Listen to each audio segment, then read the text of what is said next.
अखिल भूमंडलीय सर्वश्रोणी मुनि समाज की जय। आदि स्वर जोगेश्वर सद्गुरुदेव शिव कुमार शास्त्री जी महाराज की जय। जाग्रत स्वप्न सुषुप्त्यादि प्रपंच जगत् प्रकाशते तत् ब्रह्माहमिति ज्ञात्वा सर्वबन्धै प्रमुच्यते।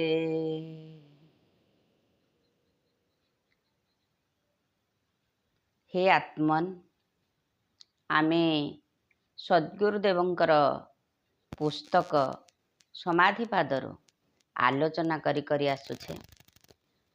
सद्गुरु प्रत्येकटी शब्द रे आमको केमिति शुद्ध बुद्ध चैतन्य निरंजन आत्मा करिवे तांकर सेई लक्ष्य से आमको आगे आणुचंती।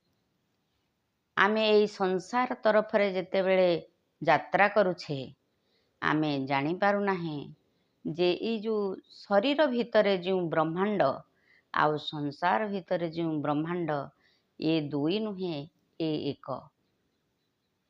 आमे आजी से आलोचना को रखुछे। जाग्रत स्वप्न सुषुप्त्यादि प्रपंच जो शरीर भितरे प्रकाश हुए ताहा ही ब्रह्म स्वरूप ये जे जानी जाए ज्ञानर सहित सर्व बंधन से मुक्त हो जाए। तेबे आमे सेई पवित्र देशरे जन्म सेई भारतर पवित्र माटी रे आमर जन्म ब्रह्मर्षि मानकर शह शह वर्षर गवेषणा योग साधना तपस्यार फल सदृश से माने जानिथिले जे ए मनुष्य ही ब्रह्म स्वरूप। से चेष्टा कले निश्चित भावरे निजकु ब्रह्म बोली प्रतिपादन करि पारिबो। निजकु से निजे मुक्त करि पारिबो। कारण अन्य कौनसी जीव कर्म बंधन रे फसे नहीं, केवल मनुष्य को छाड़ीदेले। एई भारतवर्ष विश्व दरबार रे सर्वदा पूज्य। अल्पज्ञ अछंती सद्गुरु कहउछंती जे कि कहउछंती पापो हम पाप कर्मा हम। आत्मा पाप कला ना शरीर पाप कला? सद्गुरु गोटे उदाहरण देइछंती। जेपरी गोटे बाड़ी रे आमे अन्य को पिटू तो सेई बाड़ी को कौन सजा हुए? तेणु मनुष्य आत्मा तो निरामय निर्लिप्त निर्विकार आउ निरंजन। तेबे से केमती पापी हला? आउ शरीर ये तो पंचभूत रे तैयारी, ए केमिति ये तो पुणी आसीछि आउ जीव ना, यार कौन सत्यता अछि? तेणु आमे पाप को स्वीकार करि नउछे। जो अल्पज्ञ माने कहउछंती पाप हम पाप कर्मा हम, सेमानकर ज्ञान को आमे धरी नउछे अंधविश्वास आउ अज्ञानतार सहित। कौथिरे ना मनरे। मन एवं मनुष्याणम कारण बोध मुख्य। जिते बेले आमे देखुछे ए शरीर आउ ब्रह्मांड ये गोटिए। जिमती घर भीतर पाखरे आमे गोटे आईना रखुछे, से काच मध्यरे आमर प्रतिबिंब देखा जाउछि। केउथिरे ना रिफ्लेक्शन भावरे मनर रिफ्लेक्शन से आईना रे पड़ुछि। से जो आखि रे आमे देखुछे, आखिर रेटिना प्रभाव रे आमे से दर्पण को देखुछे, से प्रभाव आम शरीर ऊपर पड़ुछि। आमे शरीर को देखुछे जहाँकि ओलटा देखुछे। आमे जेतेले बाहर को देखुछे संसार को देखुछे, पृथ्वी को। से गोटे नमूना आम आखि को आमे जदि बंद करदबा आमर ଅନ୍ତର୍ଜଗତକୁ ଆମେ ଦେଖୁଛନ୍ତି। ଯେଉଁ ସୂକ୍ଷ୍ମାତି ସୂକ୍ଷ୍ମ ଯନ୍ତ୍ର ଆମ ଭିତରେ ଅଛି, ସେଇ ସୂକ୍ଷ୍ମାତି ସୂକ୍ଷ୍ମ ଯନ୍ତ୍ର ବଡ଼ ହେଇ ଯେମିତି ଅଣୁବୀକ୍ଷଣ ଯନ୍ତ୍ର ସାହାଯ୍ୟରେ ଛୋଟ ଛୋଟ ଜିନିଷ ସବୁ ବଡ଼ ଦେଖାଯାଏ, ସେମିତି ବ୍ରହ୍ମାଣ୍ଡରେ ଆମକୁ ଅନନ୍ତ ଗୁଣରେ ବଡ଼ ଦେଖାଯାଉଛି। ପିଣ୍ଡ ବ୍ରହ୍ମାଣ୍ଡ ଏକ ମତ ଜାଣନ୍ତି ସୁଜ୍ଞାନୀ ପଣ୍ଡିତେ ମନର କଳ୍ପନା ଜଗତ ଯେ ରୂପେ ଦେଖି ସେହି ମତ।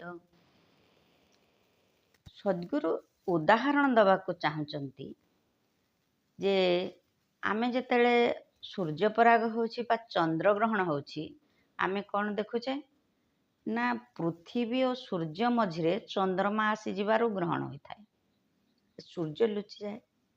ଏଭଳି ଯେଭଳି ଆତ୍ମା ରୂପୀ ସୂର୍ଯ୍ୟ ଶରୀର ରୂପୀ ପୃଥିବୀରେ ଯେଉଁ ରହିଛି, ମନ ଗୋଲାମ ହେଇଯାଇଛି, ଦାସତା ସ୍ୱୀକାର କରିଦେଇଛି, ଅନ୍ଧବିଶ୍ୱାସକୁ ସ୍ୱୀକାର କରିଦେଇଛି, ମଜହ ବିଜ୍ଞାନକୁ ସ୍ୱୀକାର କରିଦେଇଛି।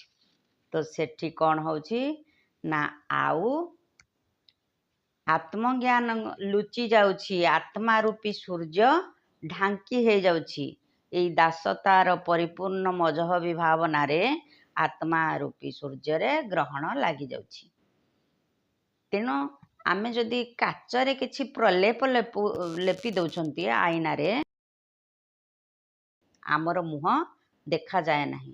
ସେମିତି ଏଠି ସଦ୍ଗୁରୁ ବୁଝଉଛନ୍ତି ଯେ ଆମେ ଯଦି ଆମ ଭିତରକୁ ପଶିବାକୁ ଆମେ ଚାହାନ୍ତି, ଏଇ ଯେଉଁ ଦାସତା, ଗୋଲାମୀ, ପକ୍ଷପାତୀ, ମଜହବୀ ଜ୍ଞାନ, କାଳ୍ପନିକ ଦେବୀ ଦେବତା ଏମାନଙ୍କ ପ୍ରଲେପକୁ ଆଗେ ଛଡ଼ାଇବାକୁ ପଡ଼ିବ। ତେଣୁ ଏ ସଂସାର ଆମ ଭିତରେ ଯେତେବେଳେ ଅଛି, ସେ ମନ ଇନ୍ଦ୍ରିୟ ଦ୍ୱାରା ପ୍ରତ୍ୟକ୍ଷ କରିବାକୁ ଆମେ ଯିବା ଯେ ଏଇ ଦୃଶ୍ୟମାନ ସଂସାର ଯାହା ଆମେ ବାହାରେ ଦେଖୁଛେ, ଆମ ଭିତରେ ତାହା ପ୍ରସ୍ଫୁଟିତ।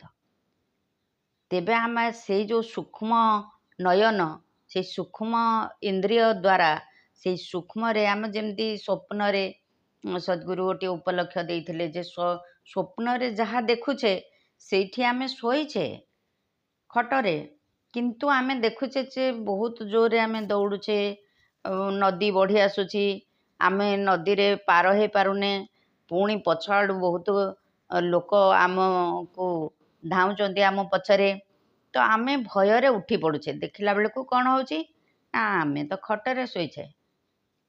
ସେମିତି ଏଇ ମନର ଯେଉଁ ସୂକ୍ଷ୍ମ, ଆମର ଯେଉଁ ମନରେ ଯେଉଁ ସୂକ୍ଷ୍ମ କଳ୍ପନା ଏଇ ଯେଉଁ ସ୍ୱପ୍ନରେ ପ୍ରସ୍ଫୁଟିତ ହେଉଥିଲା, ସେମିତି ଆଉ ଗୋଟିଏ ଉଦାହରଣ ସେ ଦେଉଛନ୍ତି ଯେ ଆମେ ଯେତେବେଳେ ଅନୁଭବ କରୁଛେ ଶବ୍ଦ, ଗୋଟିଏ ଶବ୍ଦ ଆସିକିରି କାନରେ ବାଜୁଛି, ତ ଆମେ ଯେ ପର୍ଯ୍ୟନ୍ତ ଶୁଣିବାକୁ ନ ଚାହିଁଛନ୍ତି ସେ ପର୍ଯ୍ୟନ୍ତ ଆମେ ସେ ଶବ୍ଦକୁ ପୂର୍ଣ୍ଣ ରୂପେ ଶୁଣିପାରିବା ନାହିଁ।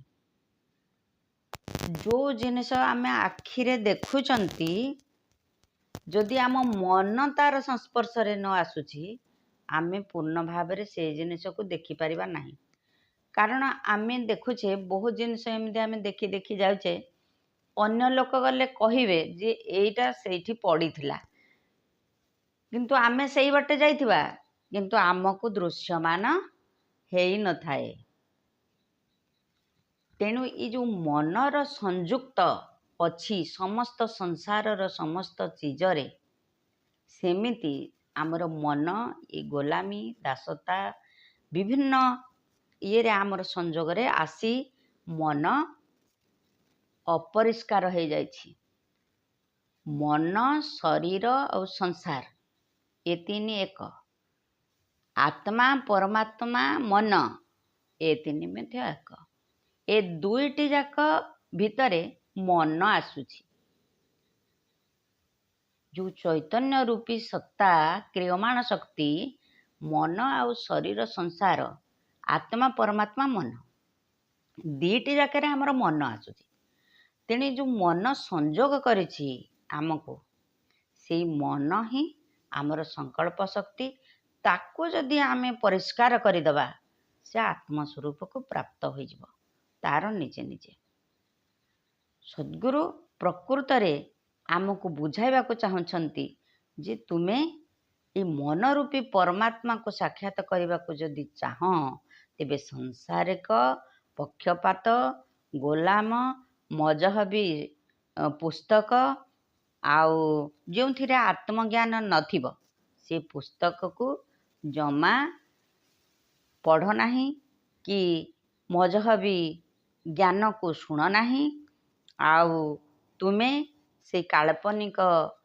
जोड़ा कल्पना कराई रूप से फस नाही तुमे निजको निजे परिष्कार करने को हेले योग साधन आवश्यक आउ योग साधन हेले आमर कौन हम दिन को दिन आम मन परिष्कार हो आमर जो दर्पण मनर दर्पण परिष्कार हो कौन हम ना ता ऊपर पुट सब छाड़ी ये पक्षपात मजहबी ये सब छाड़ी आमे देखुछे ये मन जेमिति नाच करुछि आमे सेमिति नाचुछे मन आमर चाकर किंतु मन आमको चाकर कर रखिछि प्रकृत रे आत्मा ही सर्वश्रेष्ठ किंतु आत्मा को आमे केबे धारणा करि पारि नाहंती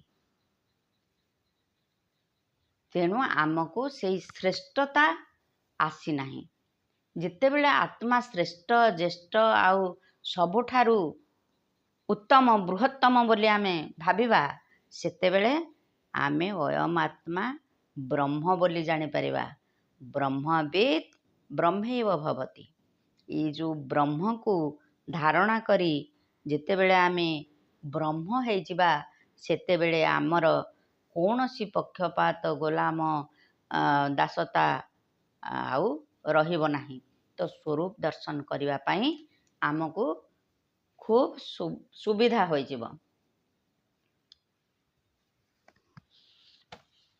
योग वशिष्ठ रु दुई पद पुणी नौछे से केमिति प्रतिपादन करुछंती सद्गुरु जहा कहउछंती जंत्र मंत्र बस नुहे पूजा पाठे नाही तीर्थ व्रत दान यज्ञ दूर रे रही जंत्र मंत्रे बस नुहे पूजा पाठे नाही तीर्थ व्रत दान यज्ञ दूर रे रही चापधारी प्राण देई बस करी पारी चापधारी प्राण देई बस करी पारी जगत रे प्राण सम प्रिय नाही केही तार प्रिय हेले राम आत्मा प्रिय होई जगत रे प्राण सम प्रिय नाही केही तार प्रिय हेले राम आत्मा प्रिय होई रघुवीर अनुसरी थिले तुही तार रघुवीर अनुसरी थिले तुही तार मन आउ आत्मा ये दुई नुहे ये आमे भाभी नहीं छु दुई ये मलिन को ये जो सुवर्ण जो अलंकार हो जाइछि खाद मिसी जाइछि ताकू जेते बेले आमे पोड़ी दबा सेते बेले से पूर्ण भाव रे जाजुल्यमान होई उत्तम सुवर्ण हो जिवो तेणु आमर स्वरूप जे संपूर्ण निरामय शुद्ध बुद्ध चैतन्य सत्ता आमे योग साधन द्वारा ସ୍ୱାଧ୍ୟାୟ ଦ୍ୱାରା ଆଉ ସତ୍ସଙ୍ଗ ଦ୍ୱାରା ଏ କଥା ଜାଣିପାରିବା। ଆଉ ନିଜର ଯେଉଁ ଚିନ୍ତନ ମନନ ଜାଣିବାର ଇଚ୍ଛାକୁ ଆମେ ଜାରି ରଖିଲେ ଆମେ ସଦ୍ଗୁରୁ କ'ଣ କହୁଛନ୍ତି ନିଶ୍ଚୟ ବୁଝିପାରିବା। ତେବେ ଆଜିର ଏଇ ସତ୍ସଙ୍ଗଟିକୁ ଏଇଠି ରଖି ମୁଁ ରହୁଛି।